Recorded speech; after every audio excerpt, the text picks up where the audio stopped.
Human rights is, geez, that's a good question. Human rights. Oh, that's a tough one. Wow.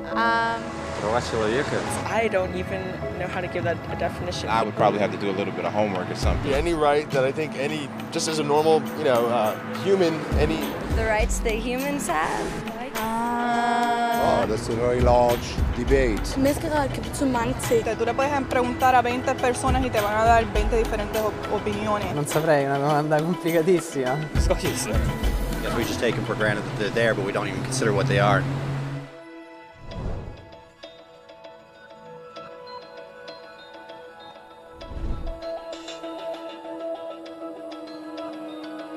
Human rights are the rights you have simply because you're human. It's how you instinctively expect and deserve to be treated as a person, like the right to live freely, to speak your mind, and to be treated as an equal. There are many kinds of rights. Most apply to a certain group. But human rights are the only ones that apply to absolutely everyone, everywhere.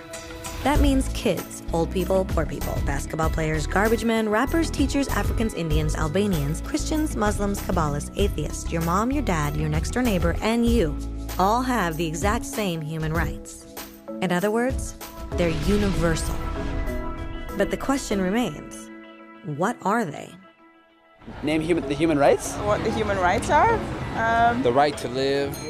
Equality between all peoples. Right to religion, the right to... Is there supposed to be a list somewhere I should be aware of?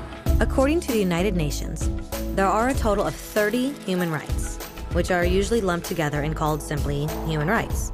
They're all listed out in the Universal Declaration of Human Rights, which is the world's most widely accepted document on the subject. But it was a long time in coming. At first, there were no human rights. If you were in with the right crowd, you were safe. If you weren't, well, you weren't. But then a guy named Cyrus the Great decided to change all that. After conquering Babylon, he did something completely revolutionary. He announced that all slaves were free to go. He also said people had the freedom to choose their religion, no matter what crowd they were a part of. They documented his words on a clay tablet known as the Cyrus Cylinder. And just like that, human rights were born. The idea spread quickly to Greece, to India, and eventually to Rome. They noticed that people naturally followed certain laws, even if they weren't told to. They called this natural law, but it kept getting trampled on by those in power. Not until 1,000 years later in England did they finally get a king to agree that no one can overrule the rights of the people, not even a king. People's rights were finally recognized, and they were now safe from those in power. Kind of. It still took a bunch of British rebels declaring their independence before the king got the point that all men are created equal. Which isn't to say he liked the idea, but he couldn't stop them, and America was born. The French immediately followed with their own revolution for their own rights. Their list was even longer, and they insisted that these rights weren't just made up.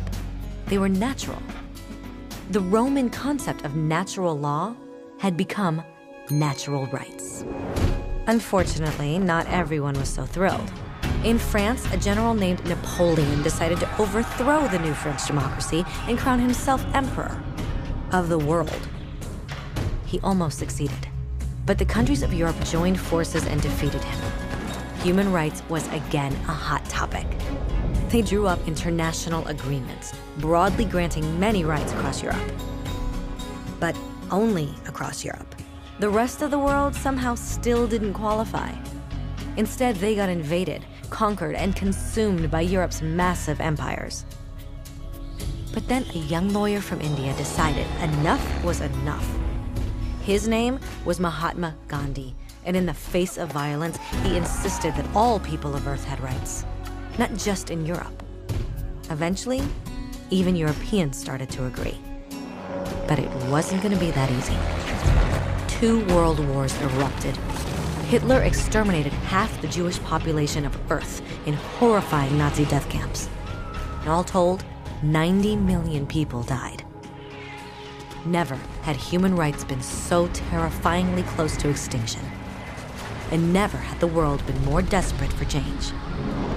So the countries of Earth banded together and formed the United Nations. Their basic purpose was to reaffirm faith in fundamental human rights, in the dignity and worth of the human person. But what were human rights? Were they the proclamations of Cyrus, the natural laws of Rome, the declarations of France? Everyone seemed to have a slightly different idea of what human rights should be. But under the supervision of Eleanor Roosevelt, they finally agreed on a set of rights that applied to absolutely everyone. The Universal Declaration of Human Rights. The French concept of natural rights had finally become human rights. So, in summary, at first, only a few lucky people had any rights, until one of those guys decided, hey, other people should have some rights too, which was great, except not everyone agreed. And it only took a few thousand years of fighting and declarations and more fighting until everyone finally agreed that human rights should apply to everyone. And they all lived happily ever after. Except for one little problem. If people have the right to food and shelter, why are 16,000 children dying of starvation every day? 1 every 5 seconds. If people have freedom of speech, why are thousands in prison for speaking their minds? If people have the right to education, why are over 1 billion adults unable to read? If slavery has truly been abolished, why are 27 million people still enslaved today? More than twice as many as in 1800. The fact is, when it was signed, the Universal Declaration of Human Rights did not have the force of law. It was optional. And despite many more documents, conventions, treaties, and laws, it's still little more than words on a page. So the question is, who will make those words a reality? I have a dream today. When Dr. King marched for racial equality, he was marching for rights that had been guaranteed by the United Nations for almost 2 decades. But still, he marched. When Nelson Mandela stood up for social justice in the 1990s, his country had already agreed to abolish such discrimination for almost 40 years. But still, he fought. Those who fight today against torture, poverty, and discrimination are not giants or superheroes. They're people. Kids, mothers, fathers, teachers. Free-thinking individuals who refuse to be silent. Who realize that human rights are not a history lesson.